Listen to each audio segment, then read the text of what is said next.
Good afternoon, friends. John here from What's Spinning, here tonight to chat about the start of my little list week. First off, excuse my voice, I'm a little sick, getting over it, but music doesn't stop, and nor do I. So you're going to be seeing a few different things this week. Tomorrow you will be seeing a list of my favorite EPs of the year, followed by a video of my favorite singles of the year, and ending off this week with my top 20 albums of the year.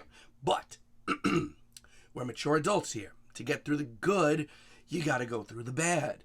And this year I decided to chat about my 10 least favorite albums of the year. Apparently I'm just a glutton for punishment because a lot of these reviews were some of my most negative reviews of the year. But many years ago, a very close friend of mine said, John from What's Spinning, you talk so much about what you do like. Why don't you ever talk about what you don't like? It's not like I'm going out of my way to chat about things that I hate, but, when I anticipate an album or when I have an album scheduled that comes out that I'm just not into and I'm not feeling, what am I going to do? Not review it? No, I'm going to let my opinion be heard. That being said, we're going to be chatting today about my top 10 least favorite albums of the year, starting off with the latest album from Dead Cross. This is their second album, aptly titled 2, and I'm not feeling it. I mean, yes, there are a couple of moments here that they're very campy, over-the-top blend of crossover thrash and hardcore punk is just fun. But so much of this album, there's only 9 tracks here, so much of this album is just not fun. I mean, you look at the lineup of people here, and there's so much talent in the room and on the album, but then you hear this, and it's like they're overcompensating and trying to be edgy and cool, but falling flat on their face. They're just rehashing so much of their first album on this album, and it's so much less fun this time around. Yeah, so I'm putting that at number 10. At number 9, I'm going to put the latest album from Pinegrove. This album almost put me to sleep. It's called 1111. And listen, we give credit where it's due here. It is their most varied and, dare I say, experimental release to date. But if you're going to sit here and tell me that there is as much passion, emotion, human touch on this album compared to their very heartfelt early releases, I don't feel that way. I mean, yes, there's 1 or 2 alt-country leaning tracks that are really good and remind me of what I loved about the band to begin with, but at the end of the day, this album is bloated. It shows them trying so many new things and failing at almost every single one of them. I'm not into it. Then at number 8, I'm going to put the new Superchunk album, Wild Loneliness. I may be in the minority here, but I feel like Superchunk has been on a serious hot streak the last few years. Their late career albums, I've been into them much more than like their last few albums. I thought they were on a real hot streak. And this is their softest and most tender album to date, which I'm not opposed to because they've always been able to pull out some tender, sweet, sort of power pop numbers. That's not the issue. The issue here is the emotion is gone. The songwriting is crap. And Superchunk, for so much of this album, even though this is like their, 15th, 16th album, spent so much of this album trying to stay relevant and trying not to be faceless and failing. It's sad. Okay, getting into the nitty gritty here. Gonna chat about this new Interpol album. That's right, at number 7 is The Other Side of Make Believe from Interpol, one of my most negatively received reviews of the year. We have people that are coming to me and telling me that this is some of Paul Banks' most unique and invigorated performances since the likes of Antics. And to that I say, really? Now once again, I will give credit where it's due. There's 1 or 2 tracks on here that have a serious edge to it, some sense of paranoia, and I haven't heard that in quite some time. I like that. I appreciate that. There's also 1 or 2 mature tracks on here that show Paul Banks growing as a songwriter. It's the other, 40 minutes of material here that is just pulling teeth. I'd be willing to say that 75% of the material here has a good core to it and a decent idea at the end of the day, but Interpol struggle to pull any of it together. It is just a sad state of affairs, as is my number 6 album, The Weather Station, How Is It That I Should Look at the Stars? Biggest disappointment of the year for me.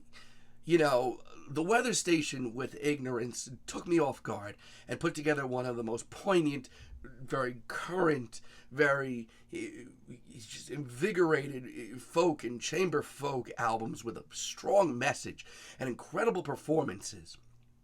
And then they bring out this sister album full of just stripped down piano ballads, and I struggled to stay awake through almost all of it. Yeah, one or two performances on here, I'm like, wow, that would have been a good B-side to Ignorance. But the beauty, the immediate nature, the timelessness, and the timeliness of everything they were doing on Ignorance is out the window on this new album, and God, it's a real letdown. Also, just way too one note for my like, which leads me to my number 5 album. Another very negatively received review of mine over the year, and I don't really understand why. That would be Bloc Party's Alpha Games. How are we here right now? Well, I haven't truly loved an album from Bloc Party since I don't know when. At least on their last 2 albums, Hymns and 4, there was at least, some nature of a band that I truly once loved. And there's a track or two on here that do bring back the urgency and energy of their early work, but the cringy lyrics, shockingly cringy at times, it's baffling how we're here right now. Bloc Party at this point in their career just sound completely misguided, and that is a shame because at one point they were one of the most poignant and just introspective indie bands of my generation. And at number 4, we have Years and Years with Night Call. This is an album that I had high hopes for just because, I'm going to be real with y'all, when Ollie Alexander is on, the guy can put out some alt-pop tunes that are nothing straight of bangers. But at the end of the day, this is their longest, most obnoxious, and annoyingly rote album to date.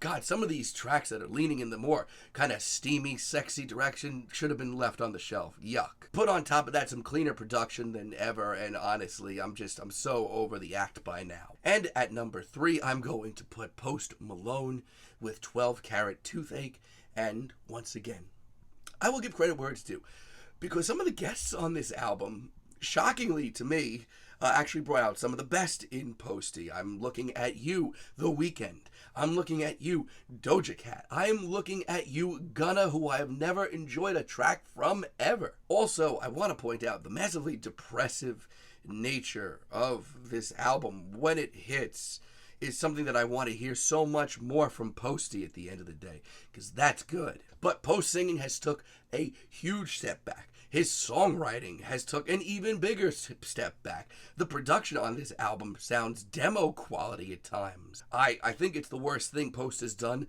since Stoney, and that's saying something. Oh, and we're getting down to the nitty gritty. At number 2, the Smashing Pumpkins with Autumn Act 1. We have reached the bottom of the barrel, and I have been one over the years that I think I've been fairly nice to Billy Corgan whenever he's tried something new. I've been able to at least appreciate some of it, part of it, a couple moments of it here and there. But I do believe this first act of this trilogy of an album may be Billy's biggest sin to the Smashing Pumpkins name of all time. This is a synth-heavy album that is just muddled down with emotionless performances, some of the weakest songwriting in Billy's career, and no clear direction at all. I mean, I give credit where it's due because the 2 tracks that the synth rock appeal comes off really well. It's actually, nice and a great direction for the Smashing Pumpkins. But this was so bad. Hooray is just haunting me still. And this album came out a month and a half ago by now. And at number 1, my least favorite album of the year, Turnover, Myself in the Way. I'm reading my notes here. It just says, no, never again, no. And for everybody that said, this is an emotional album, it certainly is. Doesn't mean that it sounds good. And for everybody that says that, I'm bashing them for trying something new, literally go back and listen to half of my reviews for this year. I often give credit for trying something new when it's done right. This new Turnover album is not that. No, thank you. I never want to hear it ever again. It is absolutely terrible. We've gotten through the crap, ladies and gentlemen. Stay tuned tomorrow for my favorite EPs of the year. Let me know what you think down below. Give me some of your least favorite albums of the year. And until next time, have a great day, friends.